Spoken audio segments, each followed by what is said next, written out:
আপনি দেখেন আলেমকে কোথায় পঞ্চগড়ে উঠায় নিয়ে শিকল দিয়ে বেঁধে রাখছে, ওনার শরীরের মধ্যে কাপড় চোপড় নাই, ভয়ে আতঙ্কে তিনি কথা বলতে পারতেছে না। বর্তমানে আমরা যে অপতৎপরতা দেখতে পাচ্ছি, বাংলাদেশের প্রথিতযশা একজন আলেম মাওলানা মুহিবুল্লাহ আজমি, উনাকে যেভাবে গুম করা হলো, এই দৃশ্য থেকে কি এখনো ইসকন বন্ধের দাবি তোলার সময় হয়নি? ইসকন বন্ধের ব্যাপারে 1972 সাল থেকে শুরু করে 2025 সাল পর্যন্ত যদি আপনি লক্ষ্য করেন, এই সুদীর্ঘ 75 বছরে 1972 সাল থেকে শুরু করে 2025 সাল পর্যন্ত সুদীর্ঘ 75 বছরে একজন হিন্দুর ফাঁসি বাংলাদেশে হয়েছে। বিচারিকভাবে এটার প্রমাণ কেউ দিতে পারবেন না। তাহলে হিন্দুদের শাস্তি হয় না এই দেশ। এবং আমরা দেখেছি বাংলাদেশে দুধ কলা দিয়ে কালসাপ এমন ভাবে পোষা হয়েছে, বাংলাদেশের হিস্ট্রি আমাদেরকে বলে দিচ্ছে।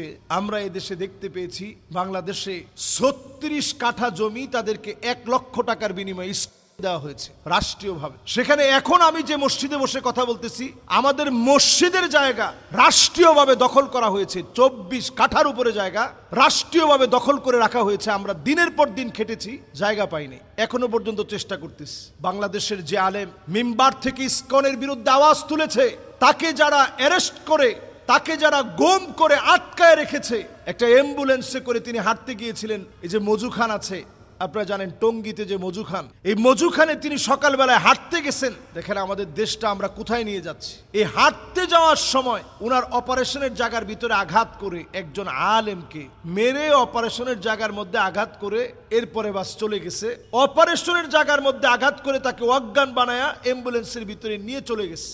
উদ্দেশ্য ছিল পঞ্চগড় দিয়ে ওনাকে পাচার করে দেওয়া হবে, ভারতে নিয়ে ওনার উপরে জুলুম করা হবে। এর আগে অনেকগুলো চিঠি ওনাকে দেওয়া হয়েছে, যেই চিঠিগুলোর ভিতরে ছবির মধ্যে স্পষ্ট দেখানো হয়েছে যে আপনার গলা কাটা হবে। আপনি মিম্বারে বসে বলবেন আধিপত্যবাদের বিরুদ্ধে কোনো কথা নাই। মিম্বারে বসে আপনি ছেলে মেয়ে, হিন্দু ছেলে মুসলিম মেয়ের সঙ্গে প্রেম করবে, ওইটার বৈধতা আপনি মিম্বার থেকে দিবেন। একজন আলেম জালেমের সামনে চুপ হতে পারে না, জালেমের সামনে কোনোদিন মাথা নত করতে পারে না। হিন্দু আধিপত্যবাদ আগ্রাসনের বিরুদ্ধে তিনি যখন কথা বলেছেন, তারা দেখবেন সংখ্যালঘু সংখ্যালঘু বলে, অথচ সংখ্যাগরিষ্ঠ মুসলিমের বাংলাদেশে আপনি দেখেন আলেমকে কোথায় পঞ্চগড়ে উঠায় নিয়ে শিকল দিয়ে বেঁধে রাখছে, ওনার শরীরের মধ্যে কাপড় চোপড় নাই, ভয়ে আতঙ্কে তিনি কথা বলতে পারতেছে না। আলেম ওলামা সেখান থেকে উদ্ধার করে ওনাকে নিয়ে গেছেন। এখনো পর্যন্ত কোনো অ্যারেস্ট দেখানো যায় নাই। কেমনে দেখাবেন? নবী সাল্লাল্লাহু আলাইহি সাল্লাম হাদিসের মধ্যে বলছেন, আকাল্লুহুম ফিকহান, যারা বুঝের ক্ষেত্রে অপরিপক্ক, এরা যদি ক্ষমতায় বসে নানা ধরনের বিচ্যুতি ঘটবে। আমার কাছে পরিষ্কার মনে হচ্ছে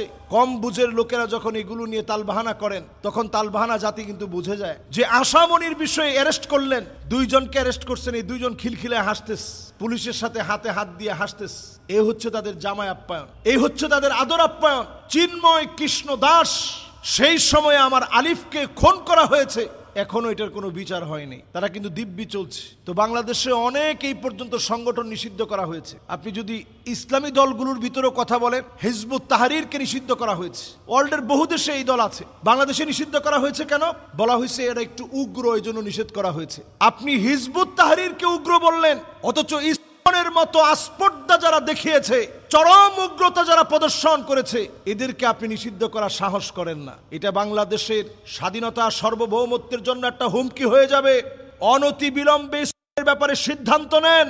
এবং মুসলমানদেরকে আমি সতর্ক করছি, আপনার সন্তান কার সঙ্গে চ্যাট করছে, কথা বলছে, এগুলো সজাগ হন। আজকে পরিকল্পিতভাবে মুসলমানদের বিরুদ্ধে তারা একটা চালাচ্ছে। আমরা গজওয়ে হিন্দের কথা বলি, তারা কিন্তু অলরেডি প্রস্তুতি নিচ্ছে। এর মধ্যে মুসলিম রমণীদেরকে কিভাবে গ্রাস করা যায় সেই পায়ে তারা প্ল্যান তারা চালাচ্ছে। এজন্য এই সময়ে আমাদের প্রত্যেকের কিন্তু সজাগ থাকা দরকার। তাদের আগ্রাসনের বিরুদ্ধে কথা বলা উচিত। আমার আলিফ থেকে শুরু করে, আশামণি থেকে শুরু করে, একটা হিন্দু মেয়ের গায়ে যদি উড়না ধরে টান দিত কোনো মুসলিম, আজকে দেখতেন সংখ্যালঘু সংখ্যালঘু বলে সব দিকে ট্রেন্ডিং হয়ে যেত। আমাদের দেশের অনেক অভিনেতা অভিনেত্রী তারা ফেসবুক গরম করে ফেলতো উড়না টানাটানি নিয়ে, কিন্তু সেখানে একটা মুসলিম মেয়েকে টানা ধর্ষণ করা হলো, সেটা নিয়ে আমরা কথা বলতে নারাজ।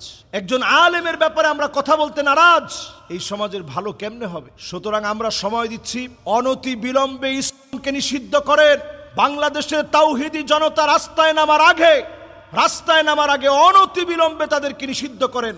তাদের পায়ে তারা বাংলাদেশে চলতে দেওয়া হবে না ইনশাআল্লাহ। আল্লাহ রাব্বুল আলামিন আমাদের সবাইকে অমুসলিমদের আগ্রাসন, তাদের চক্রান্ত বোঝার এবং এগুলো থেকে বের হওয়ার আল্লাহ রাব্বুল আলামিন হিম্মত দান করুক। প্রত্যেক খতিব যেন তাদের মিম্বার থেকে ইস্কনের বিরুদ্ধে, ভারতীয় আধিপত্যবাদ আগ্রাসনের বিরুদ্ধে যেন কথা বলতে পারে, এই হিম্মত, এই জ্ঞান যেন আল্লাহ তাআলা দান করেন।